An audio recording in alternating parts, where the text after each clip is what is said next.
Assalamualaikum warahmatullahi wabarakatuh. Alhamdulillah, syukurillah, wa la hawla wa la quwata illa billah, ma ba'du ila hadratin Nabi Mustafa Sayyidina Muhammadin sallallahu alaihi wasallam wa ala alihi wa sahbihi ajma'in. Syuhurillahi lana wa lahumul Fatiha. A'udzu billahi minasy syaithanir rajim. Bismillahirrahmanirrahim. Alhamdulillahi rabbil alamin arrahmanir rahim maliki yaumiddin. إياك نعبد وإياك نستعين اهدنا الصراط المستقيم صراط الذين أنعمت عليهم غير المغضوب عليهم ولا الضالين آمين. وجل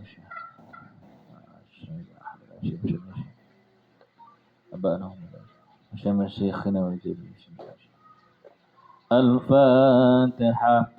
أعوذ بالله من الشيطان الرجيم. بسم الله الرحمن الرحيم.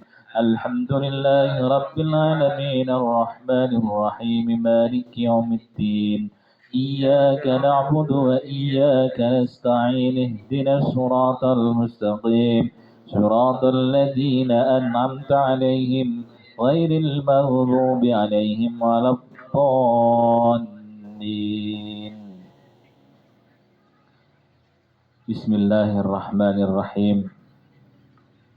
Isma'u awang rungu sira wa ati ulan anuta sira wa inistu milanan lamun den dadekaken pengarep alaikum ing atase sira sapa abdun kaula habasy kang bangsa habasy kana sak temene lamun ora sahu pemimpin abdun iku zabi batun koyo anggur kering atau koyo anggur.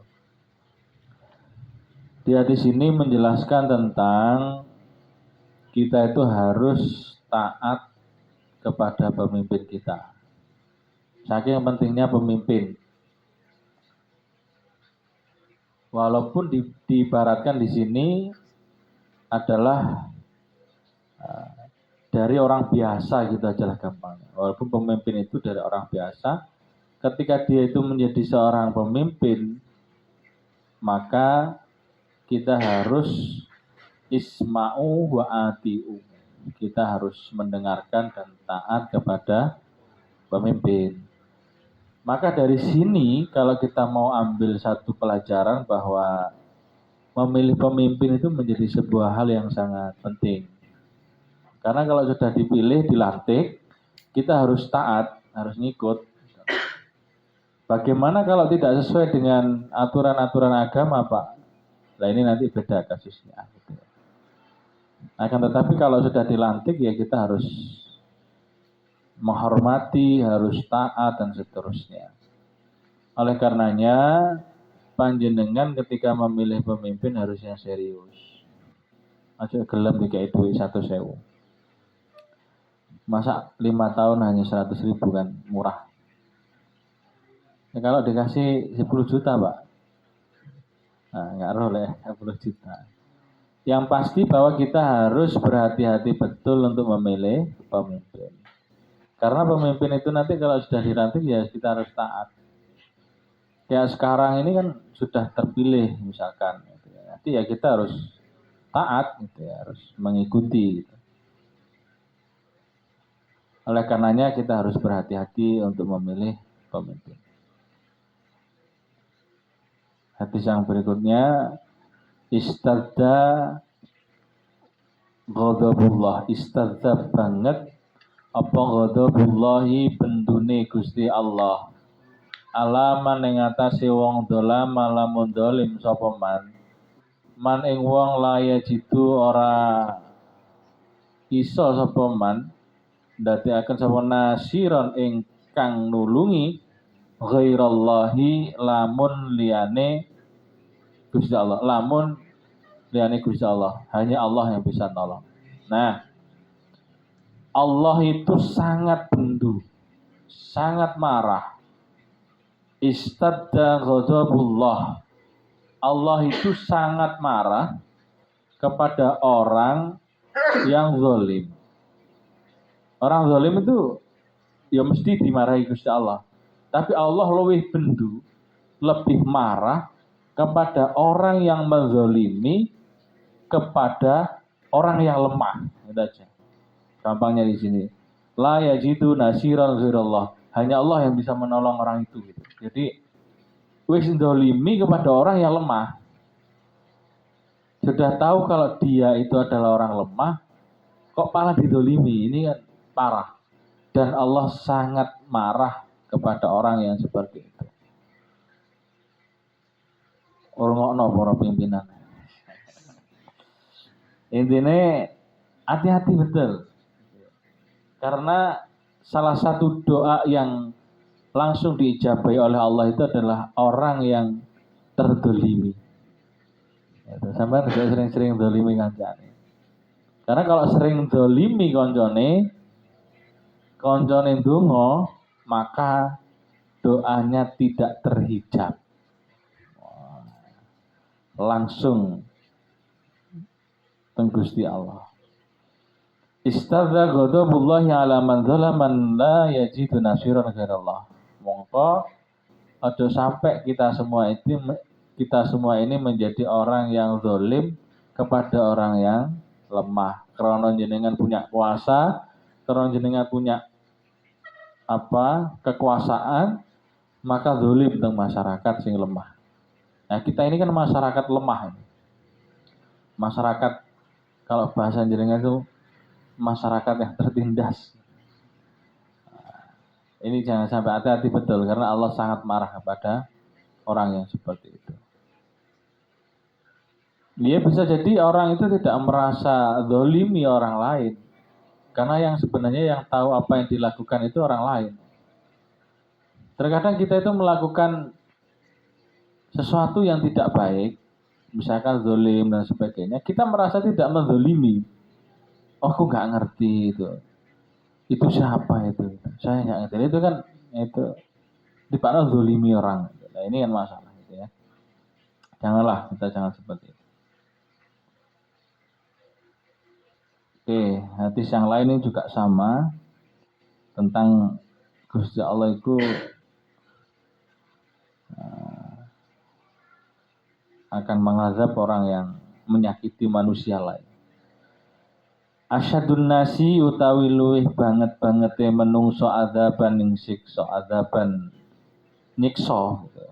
Linasi maring menungso fid dunya ing dalem donya iku asyadun nasi luwih menungso adzaban ing adaban nerimo siksa itu ya. Indallahi munggu Gusti Allah yaumal kiamati ing dalem dina kiamat. Orang yang menyiksa manusia lain gitu. Kalau orang yang sering menyakiti orang lain, menyiksa orang gitu, di dunia ini, maka dia akan mendapatkan siksa yang sangat dari Allah yaumal kiamati ing dalam dina kiamat. Nanti di dina kiamat, orang yang suka menyakiti orang lain, orang yang suka menyiksa orang lain, maka dia akan mendapatkan balasan di akhirat oleh Allah. Nah, itu kudu hati-hati, harus ngerti ini. Ojo gampang menyiksa orang lain. Menyiksa itu ya bisa jadi menyiksa secara fisik, juga bisa menyiksa secara psikologi, gitu.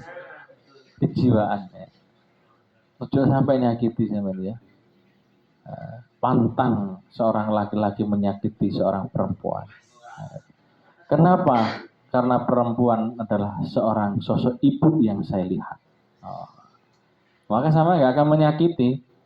Jempolek sampai yang disakiti. Yang penting sampai nggak nyakiti kan itu. Oleh karenanya kalau misalnya panjenengan itu sudah punya komitmen kepada seorang perempuan, jaga komitmen itu. Yang membedakan laki-laki sejati dengan laki-laki yang bukan sejati adalah ketika lelaki itu mampu untuk menjaga komitmen kepada seseorang. Ya. Jadi sampean inget-inget itu. Nek wong lanang wis nggak di komitmen berarti ya rusak. Asyadun nasi utawi luweh bangete menungso balaan coba kelawan coba iku al ambiya'u para nabi. Jadi manusia yang paling mendapat ujian berat itu adalah para nabi. Gitu ya. Kita itu sebenarnya enggak apa ya, ujiannya awake dhewe itu apa sih sebenarnya? Apa ujian kita itu apa? Paling enggak duwe itu tak. Terus apa? Apa sih ujian kita itu sebenarnya? Paling ngerjakan tugas malas itu kan juga ya gak ujian sebenarnya itu. Ngaji ngantuk ya gak apa-apa sih ngantuk. Apa sebenarnya ujian kita itu? Kalau dibandingkan dengan para nabi.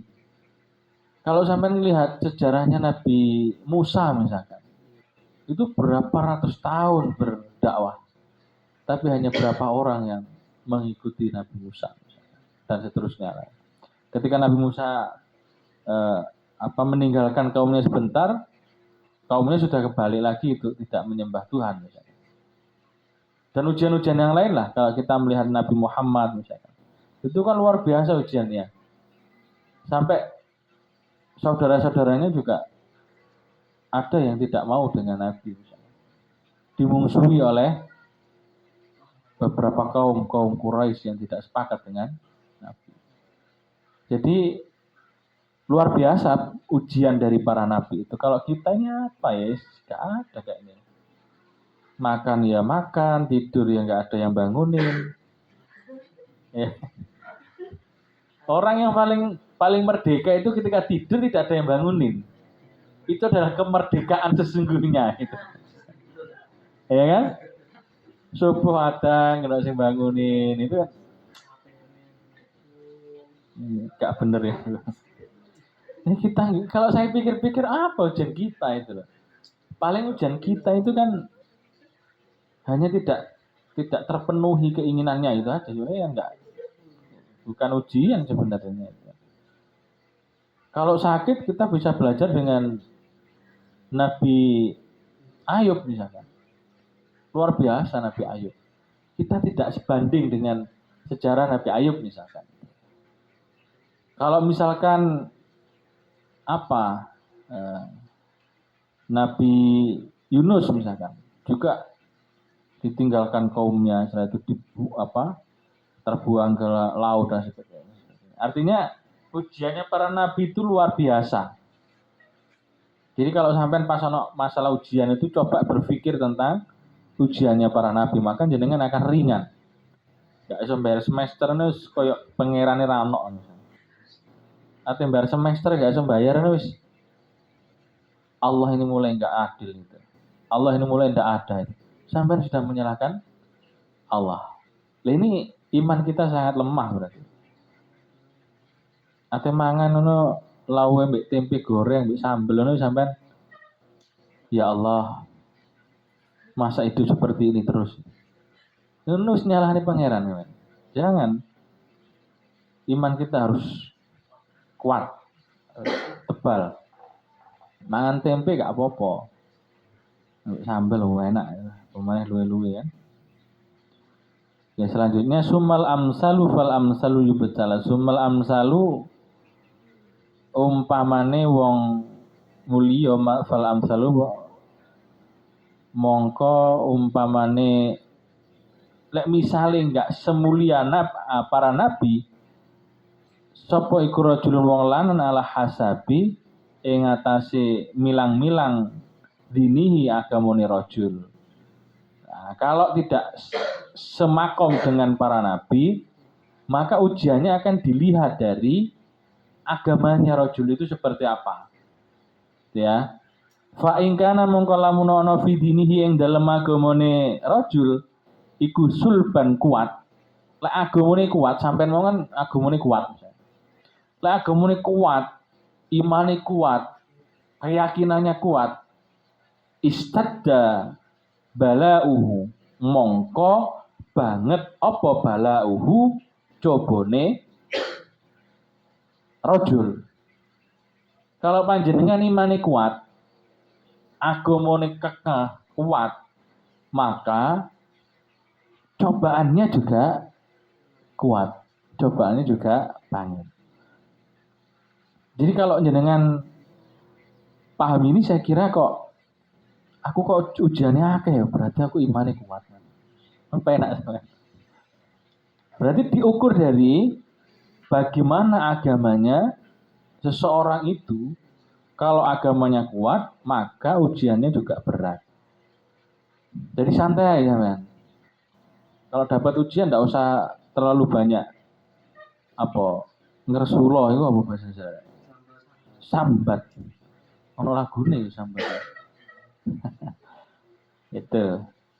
Wa ing kana lan lamun ana fi dinihi ing dalem agamane rajul iku riqatun tipis. Ibtulia mongko den sesuai apa ya ala kodri dinihi kira-kira kadare agamane rajul. Lek misale agamane iku tipis, imane tipis, maka ya akan disesuaikan ujiannya itu. Kalau kiai dengan orang biasa itu kan ujiannya beda. Kiai itu masih ujiannya banyak sekali, ya, difitnah, dianggap memanfaatkan santrinya, terus salah dikit kayak seakan-akan tidak ada benernya begitu ya. Ke mall aja dianggap bukan ustadz lagi misalkan, repot aku gak asal di ustadz kan. Gak oleh nang mall bareng repot. Maka akan disesuaikan dengan kadar agamanya. Fama ya berahul bala, fama mongko utai barang ya berahu ora lebaran sapa al bala ujian, enggak ilang wonge bil abdi kelawan iku kelawan hamba abdun hatta sehingga ya cerukahu ninggal sapa rajul ing abdun yatro kahu mongko ninggal sapa bala ing abdun yamsi lumaku apa abdun alal ardi ing atase bumi wa malan barang alaihi iku atas abdun khoti atun utawi kaluputan. Ujian itu akan hilang, akan meninggalkan hamba di dunia ini sampai betul-betul dihilangkan keluputannya, dihilangkan dosa-dosanya. Itu aja gampangnya. Jadi memang ujian itu terkadang bukan sesuatu bala, bukan sesuatu yang siksa, bukan. Tapi ujian itu untuk menjadikan dosa-dosa kita itu tergugurkan. Itulah. Ada dosa-dosa yang memang tidak bisa dihapus cukup dengan istighfar. Gitulah. Maka ketika jenengan dapat ujian, saya kira alhamdulillah lah, gak apa-apa lah. Karena bisa jadi dosa-dosa kita hilang, habis dari kaluputan itu, dosa-dosa itu karena ujian dari Allah. Tapi yang sabar. Kalau ada ujian sabar, kalau ada nikmat, syukur. Itu saja, kunci hidup itu sebenarnya di situ. Misalnya kepingin A kok nggak keturutan, ini B, bisa jadi sesuatu itu terbaik menurut Allah. Ngono ae enak. Misalnya aku pengen jadi direktur, nggak jadi direktur, nih serap apa? Misalnya ya, contohnya kan bebas. Berarti bana diseling di tikungan terakhir ditikung oleh konjone misalnya, ya nggak apa-apa. Bisa jadi ketika kita jadi di tempat A, itu justru bukan maslahah. Itulah, tapi mafsadah. Nah, kita ditempatkan di tempat yang itu memang maslahah menurut Allah, tapi bisa jadi tidak menurut nafsu kita, tidak menurut syahwat kita. Jadi urip itu sewantai aja. Wong paling urip ya 75 tahun itu cukup lah. Mau sampai pengen 100 tahun. Ya gak apa-apa. Cuma kaya 100 tahun itu soro lah sama nojo. Saya lanjutkan dikit-dikit selesai nanti. Asadun nasi utawi luwih bangete menungso hasrotan tunone. Apa tunone rek? Rugine ngono ya. Menyesal. Yaumal kiamati yang dalam dino kiamat iku rajulun wong lanang amkanahu kang kuman kang kang ada peluang ngono ya. Kang ono peluang apa tolabul ilmu numprih ilmu nyari ilmu fid dunya ing dalem dunya falam mongko ora ya tlubuhu ora gelem golek ilmu. Ini yang pertama, orang itu akan banget menyesalnya. Jenengan atau kita atau manusia itu akan menyesal banget nanti di akhirat ketika orang itu mempunyai kesempatan untuk tolabul ilmi tapi nggak gelem tolabul ilmi. Jenengan ini harusnya bersyukur betul karena diberikan kesempatan waktu untuk tolabul ilmi di dunia. Itulah. Kenapa itu menjadi penting ilmu itu? Karena kalau jenengan melakukan amal ibadah tanpa ilmu itu raddun, tertolak tanpa ilmu. Gimana Pak kalau ada orang soleh yang tidak paham ilmu, setelah itu mengikuti orang yang paham ilmu menjadi makmum diterima? Problemnya bagaimana kalau orang itu sholat sendirian dan dia tidak paham tentang ilmu, dan ini masalah. Ya, oleh karenanya dialah orang yang akan sangat menyesal nanti di akhirat ketika diberikan kesempatan menuntut ilmu tapi dia tidak mau menuntut ilmu. Lanjutnya tidak menyesal karena dikasih kesempatan menuntut ilmu tapi mengambil kesempatan itu untuk menuntut ilmu. Nikmati itu proses. Kalau bahasanya teman-teman itu hasil itu tidak pernah mengkhianati proses. Kalau prosesnya panjenengan serius benar-benar dengan tekun, insya Allah finishnya hasilnya adalah membahagiakan. Wis sampeyan yakin itu. Nggak usah ragu-ragu lek masalah ilmu sampeyan. Selama jenengan punya ilmu, selama jenengan betul-betul thalabul ilminya dengan ikhlas, nanti jenengan akan ditata oleh Allah. Ilmu punya, ibadah api, amal soleh akeh, Allah yang akan menata kehidupan panjenengan. Tidak perlu sampean yang nata. Allah akan memberikan tempat yang terbaik dan itu adalah tempat yang membahagiakan. Ora usah khawatir sampean jomblo hari ini. Karena jomblo hari ini adalah jomblo yang pilihan sebagai manusia istimewa. Tidak ada masalah. Lah gak gelem, orang anak sing gelem, Pak. Gak mustahil gak gelem. Orang yang alim mesti akeh sing goleki.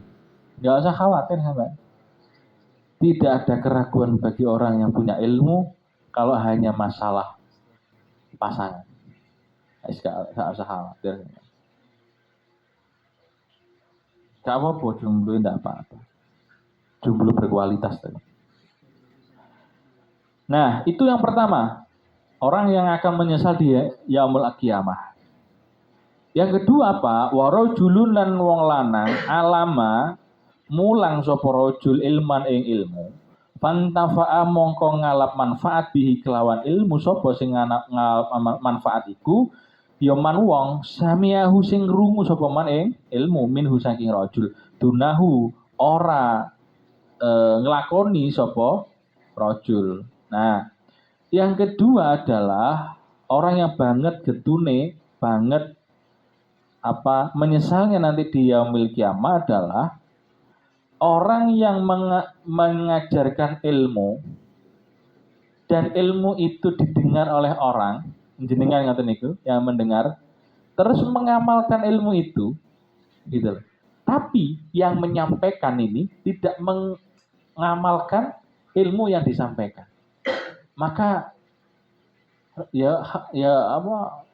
resiko sih nyampe nih ini. Karena dia akan termasuk orang yang akan getun, menyesal karena hanya mampu menyampaikan ilmu tapi tidak mampu untuk melaksanakan, mengamalkan ilmu yang sudah disampaikan. Ya rada repot nek mau menyampaikan ini, gak apa-apa. Tapi lek nek sing nyampaikan kan gimana nanti?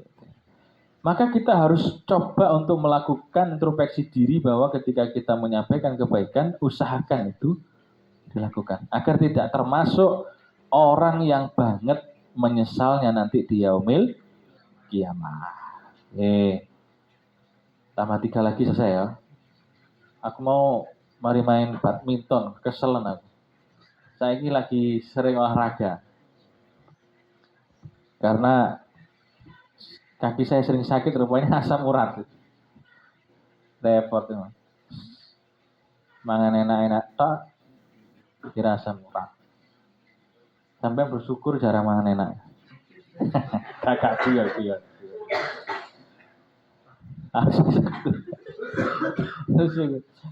Saya itu sekarang bebek ngindari, apa itu seafood, makanan laut itu menghindari, kacang gak berani, apa mangani singkong, terus nasi mengurangi sudah, hanya pakai sambel apa ambil kuah dikit gitu. Tapi saya buat jalan sekarang, buat olahraga, karena apa di dalam fisik yang sehat, disitulah ada jiwa yang apa sehat itu. Tapi ya ora mesti juga ya ono sing wong kewagah tapi atine loro ya. Maka penting hidup sehat itu. Sama nih isu bisa jalan-jalan gitu ya, futsal gitu loh. Kalau malam jangan makan. Ya, Umar gak seneng. Gak seneng titik mangan nih maksudnya. Penting tenan, penting. Aku sih ngerasa nih asam urat loro tenan. Cenut-cenut. Masa tak dongane tak wacane Yasin, tak wacane ayat kursi ya ora mari ya. Akhirnya ya asam urat rek.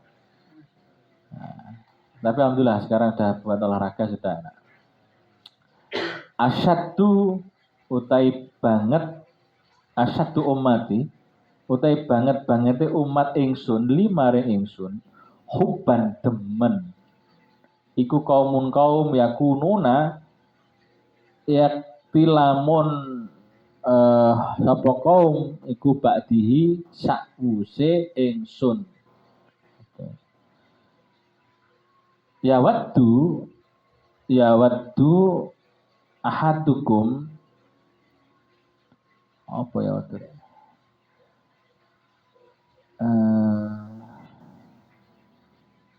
ya waddu apa ahadukum salah sijine kaum faqad ahlahu faqad ahla mongko temen-temen kas apa kesepian ahlahu ing keluargane ahad wa malahu lan bondone ahad wa anahu lan sak temene ahad iku rona ningali sapa ahad ingsun. Iki sebenarnya hadis menjelaskan tentang bagaimana umatnya Nabi yang mencintai Nabi sampai-sampai menjadikan apa keluarga terus mal harta bendanya itu untuk Allah, untuk Nabi. Walaupun orang itu umat itu tidak pernah melihat Nabi, tapi cintanya luar biasa kepada Nabi yang itu nanti akan bisa melihat Nabi. Oleh karenanya, kalau sampean walaupun tidak pernah ketemu Nabi, tapi dengan demen dengan Nabi, itu berarti luar biasa. Kalau sampean seneng ke orang yang pernah tahu dengan tahu kan biasa. Tapi kan kepada Nabi ini kan belum pernah tahu, tapi kita itu demen. Ketika Mahalul Qiyam itu merasakan betul kehadiran Nabi, tapi sampean tidak pernah roh. Gitu. Ya nggak tahu lah anak sing pernah. Kayak Umar ya pernah roh. Pernah roh orang. Jadi nggak pernah weruh, tapi cintanya itu betul-betul banget ya cinta tentang Nabi. Maka dia akan bisa melihat Nabi. Okay. Asyadun nasi utawi banget menungso adaban ing siksa indallahi munggi Gusti Allah yaumal kiamati ing dalem dina kiamat iku alladzina wong akeh yudhuna madani sapa ladina bi khalqillahi kelawan makhluke ciptaane Gusti Allah. Allah itu banget geding gitu ya, banget apa ya? Banget nyiksone gitu ya, banget nyiksone kepada orang nanti di yaumil kiamah, kepada orang yang membuat sesuatu yang itu menyamai dengan ciptaannya Allah. Bisa membuat patung lengkap yang itu nanti bernyawa. Ada hadis yang lain kan yang bernyawa. Nanti itu dibentuk betul di yaumil kiamah, tidak suka Allah, akan disiksa. Maka biasanya lukisan-lukisan itu kalau ulama-ulama ya, biasanya lukisan itu kan separuh biasanya. Nah, itu biasanya ada yang memperbolehkan itu. Jadi hanya dilukis separuh karena separuh itu logikanya tidak bernyawa, nggak mungkin punya nyawa kalau separuh itu. Kalau lengkap itu kan harus nanti di akhirat disuruh meniupkan ruhnya untuk menghidupkan itu. Maka ini juga harus menjadi perhatian saya kira tentang bagaimana ketika kita membuat sesuatu jangan sampai menyerupai ciptaannya Gusti Allah. Ini terakhir. Aslihu bagusono sira dunyakum ing dunya sira wa amalu lan lakonono sira li akhiratikum maring akhirat sira kaanakum mongko sak temene sira iku tamutuna mati sira godan ing dalem sesuk. Jadi panjenengan kita semua ini harus berpikir, harus selalu membagusi urip neng dunia ini. Harus melakukan amal terbaik untuk akhirat kita. Dan kita harus berpikir ketika kita melakukan itu semua, kita harus merasa berpikir bahwa kita besok akan mati. Maka jenengan akan melakukan yang terbaik di dalam kehidupan di dunia ini. Dan kita beramal terbaik untuk akhirat. Karena kita berpikir besok mati. Kalau lebih ekstrimnya, setelah bisa jadi 1 menit, berapa detik kita akan mati. Maka di hati kita tidak terisi Gusti Allah. Ya karena kita berpikir bahwa ketika kita sudah berpikir bisa jadi 1 menit, 2 menit, 5 menit, nanti malam, besok dan seterusnya kita akan mati. Maka kita harus membagusi dunia kita dan kita harus banyak beramal baik untuk nanti kehidupan di akhirat setelah kehidupan di dunia ini. Enak. Oleh karenanya orang kalau berpikir seperti ini saya kira kok tidak ada namanya tulul amal. Panjang angen-angen. Boleh jenengan itu punya himmatul aliyah. Kalau dalam kitab hikam itu punya cita-cita tinggi itu boleh. Pengen A, pengen B, pengen C itu karena akan menjadi ghirah panjenengan. Semangat untuk melakukan kebaikan, semangat untuk meraih cita-cita itu boleh. Tapi jenengan harus yang rasional. Biar tidak termasuk panjang angen-angen. Harus yang rasional. Aku kepingin jadi presiden luar negeri, itu kan nggak masuk akal. Itu jenenge buang-buang umur namanya. Sampai ngelamun, ambek ning pinggir pondok, ambek rokokan, apa ngelamun mar. Aku kepingin punya istri artis ibu kota. Iku keduren ngono Mas. Sing rasional lah gitu. Ya. Maksud saya begini, himmatu aliyah, cita-cita yang mulia itu ya sesuatu yang bisa mungkin kita gapai. Kalau enggak sama hanya menjadi pelamun ulung. Ngelamun iki gu dan sebagainya. Itu jangan ya. Maka berpikirlah jenengan harus semangat melakukan kebaikan di dunia ini, semangat melakukan amal baik untuk akhirat panjenengan Karena sampean punya satu prinsip bahwa bisa jadi saya besok akan mati. Nah, enak. Jadi ya sampean nggak nemen-nemen golek duit itu biasa wae. Duit-duit ya sebagian digawe sedekah, nggak ada duit ya golek berdoa itu aja. Jadi sederhana itu. Wallahu a'lam bishawab. Maulaya sholli wa sallim daiman wal habibul ladzi turja syafa likulli hauli min ahwali mutahimi ya rabbi bil Mustafa balli maqasidana wa firlana mamadaya wasi'al karami. Kurang lebihnya mohon maaf. Akhirul kalam wallahul muwaffiq ila aqwamit thoriq. Assalamualaikum warahmatullahi wabarakatuh.